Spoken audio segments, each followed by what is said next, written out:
Hare Krishna. So welcome to the Q&A series. Today's question is, why didn't Krishna marry Srimati Radharani? So this question is coming from Tamil Nadu. So let me answer this question now. To answer this question in one line, Krishna did marry Srimati Radharani. So there are 12 forests in Vrindavan, and one of them is named as Bhandirvan. There, Lord Brahma came down as the priest and he conducted the marriage of Sri Krishna and Srimati Radharani. So they are married. And when it comes to the lordships, Srimati Radharani and Krishna, they are eternal. And Srimati Radharani is the eternal consort of Krishna, eternally in the spiritual world. So when they come to the earthly planet, they come for a specific purpose to do various pastimes. Now, when it comes to marriage, let's discuss a bit about marriage. So in this world, who are getting married? A male and a female are getting married. A male is a different living entity, a female is a different living entity, and they're coming together for a purpose. What is that purpose?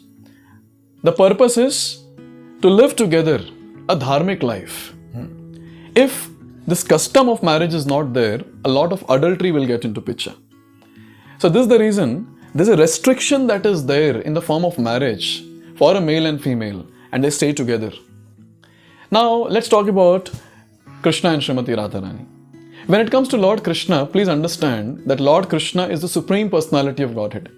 He is the energetic. And who is Srimati Radharani?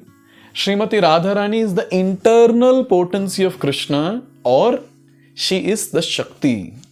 So we have Shaktiman, that is Krishna, and we have Shakti, that is Srimati Radharani.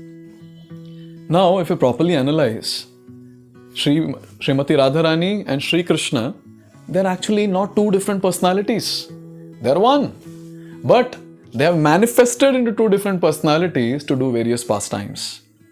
So this is a very, very important point to note, that Srimati Radharani and Krishna, they are Shakti and Shaktiman. So Krishna is Shaktiman and Srimati Radharani is Shakti. And they are non-different from each other. They're non-different from each other. So why should they get married? Because marriage happens between two entities. And another important thing, in this world, marriage is a form of restriction, a custom in which the male and female are there together living a dharmic life so that they don't get into adultery. They live with each other and do the necessary things in this material world. And in that Grihastha life, when they live together in the Grihastha life, they practice bhakti nicely to go back home, back to Godhead.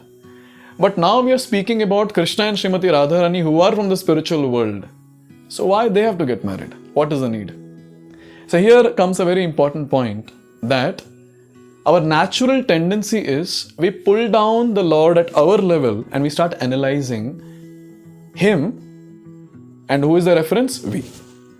So when we pull down the Lord at our level and start analyzing, then how is it compatible? How is it compatible? Because He is Supreme Personality of Godhead. He is Sindhu and we are Bindu. So where is the question of comparison here? So it's like we are living entities of this material world, so I have to get married. So even he should get married. Why is he not getting married? So this question is not a valid question. So it's a very important thing to note that Lord Sri Krishna comes to this material world with his eternal consort Srimati Radharani and all his paraphernalia just to do one activity, that is to attract all our hearts back home, back to Godhead. So they are coming here to attract all of us. They're not coming here to set an example. But when Lord Krishna comes down as Sri Ramachandra, at that time, as Maryada Purushottam, he sets example. So Krishna's pastimes are meant to relish, and Lord Ramachandra's pastimes are meant to follow. So we have to follow the principles given in Ramayana. And when it comes to Lord Krishna's pastimes, we hear and we purify ourselves. So your question was, why didn't Krishna marry Srimati Radharani? So the answer is, Krishna married Srimati Radharani in a very, very beautiful forest called Bhandirvan. And who was the priest? Lord Brahma was the priest.